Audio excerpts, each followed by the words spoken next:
अभी जैसे अपन ने सेकंड चैप्टर में जो मैंने आपको बताया, प्राचीन समय से ही भारत में हस्तकला, कारीगरी, मिट्टी काम, बुनाई काम, धातु काम, भरत गूंथन, चर्म उद्योग, मिट्टी काम, जरी काम, अकी काम, काष्ठ कला आदि के बारे में मैंने आपको बताया।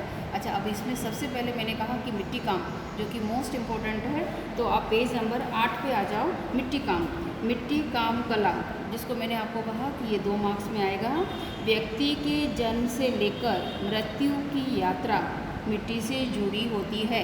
आप जो है, मैं पढ़ती जा रही हूँ, आप भी जो है टिक लगाते जाओ।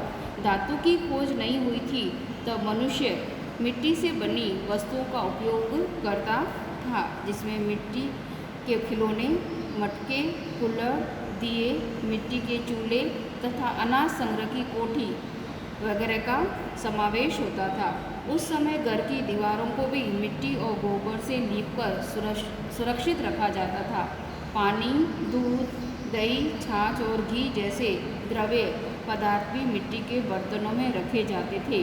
रसोई घर के बर्तन भी मिट्टी के होते थे।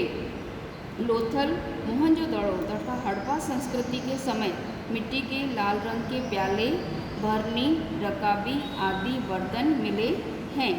नेक्स्ट जो है मोस्ट इम्पोर्टेंट है, कुम्हार के चाक को मिट्टी के काम के लिए प्राचीन भारत का प्रथम यंत्र माना जा सकता है। यानी ऐसा कहा जाता है कि जब किसी चीज़ की खोज नहीं हुई थी तब मिट्टी के काम में जो जिससे काम किया जाता था वो प्रथम यंत्र माना जाता था। तब से जो है प्रथम यंत्र माना जाता था भारत में, जब किसी धातु की खोज नहीं हुई थी। और आज भी नवरात्रि में गरबा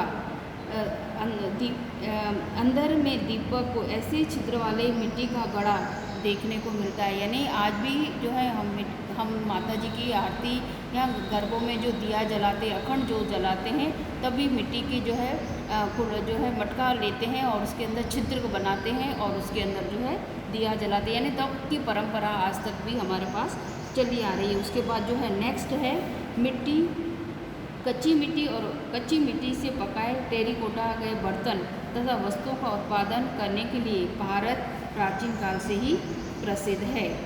गुजरात के महसाना से मिले हाथ से बने मिट्टी के बर्तन के पुराने अवशेषों के आधार पर मिलता है। उसके बाद है बुनाई कला, रुई की ऊनी में से रेशों को खींचने के साथ ऐंठकर लंबा धागा बनाने की कला को कतई कहते हैं। ये भी मोस्ट इम्पॉर्टेंट है, 1 मार्क्स में जो है ये आता है कि रुई की ऊनी से रेशे खींचने के साथ ऐंठकर लंबा धागा बनाने की कला को क्या कहते हैं? तो आपका उत्तर होगा कतई कला कहते हैं। उसके साथ है हाथ बुनाई। हाथ बुनाई में है, ऐसा कहा जाता है कि ढाका की मलमल का थान अंगूठी में से निकल जाता, दिया सलाई की डिब्बी में आ जाता था। कश्मीर सहित भारत में बनने वाला गलीचा, पाटन का पटोला, कांजीवरम, बनारसी साड़ियाँ, राजस्थानी बांधनी जैसे हाथ बुनाई के विशिष्ट कारीगरों के नमूने भारत में पहचाने जाते हैं। उसके बाद है पाटन का पटोला विश्व प्रसिद्ध माना है। पाटन की यह कारीगरी लगभग 850 वर्ष से भी अधिक प्राचीन मानी जाती है। इसके अलावा है कि पाटन में बनने वाला इस रेशमी वस्त्र को पटोला कहते थे, अतः जिसमें दोनों तरफ एक ही प्रकार की छपाई दिखाई देती है, छाप दिखाई देती है, अतः उसे दोनों तरफ पहना जा सकता है।